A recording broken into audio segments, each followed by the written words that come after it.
ጥዕና ይሃበለይ ምስ ባንክ ንግዲ ኢትዮጵያ ወይ ድማ ስንቅ ወይ ባንክ ዳሽን ወይ ድማ ሳንዱቅ በግልጋሎት ፋይናንስ ቴሌብር ከመይ ገይሮም ንእሽቶ ዕቋር ክፍጽሙ ይኽእሉ?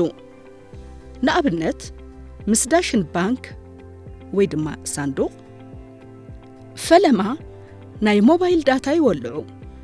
ብምቕጻል ቴሌብር ሱፐር አፕ ብምኽፋት ይቐጽሉ ዝብል ይስቀጡ። ብምቕጻል ምሽጥር ቁጽሮም የእትዉ። ግልጋሎት ፋይናንስ ምስ ዳሽን ባንክ ዝብል ይስቀጡ። ሳንዱቅ ዝተሓተ ዕቋር ዝብል ብምምራጽ ንምጅማር ዝብል ይስቀጡ። ነቱ ሰነድ ንታሕቲ ብምስሓብ እንተንቢቦሞ ኣብ ቅድሚ ሳንዱቅ ውዕላትን ቅጥዕታትን ናይቲ ሳንዱቅ አንቢበዮን ተቐቢለዮን ዝብል ናይ ራይት ምልክት ብምግባር ንምጅማር ነቲ መጠወቒ ይስቀጡ። ወለድ ዘለዎ ዕቋር እንተደልዮም ወለድ ዘለዎ ዝብል ዝመርጹ እንትኾን ካብ ወለድ ናጻ ዝኾነ እንተደልዮም ድማ ካብ ወለድ ናጻ ዝብል ይምረጹ። ንኣብነት ወለድ ዘለዎ ብምምራጽ ንምጅማር ዝብል ይስቀጡ። ምሽጥር ቁጽሮም የእትዉ።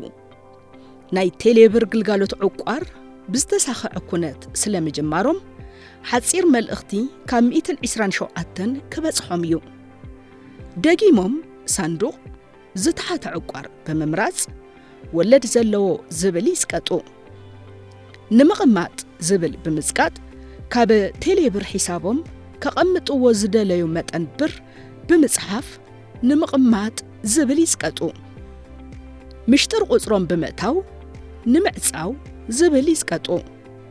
ኣብ መወዳእታ ብዳሽን ባንክ ሳንዱቅ ዝተሓተ ዕቋር ስለምዕቋሮም መልእኽቲ ጽሑፍ ካብ 127 ክበጽሖም እዩ። መዘከርታ ዝዓቐርዎ መጠን ገንዘብን በብመዓልቱ ዝረኽብዎ ናይ 700 መጠን ወለድን ምርኣይ ይኽእሉ እዮም።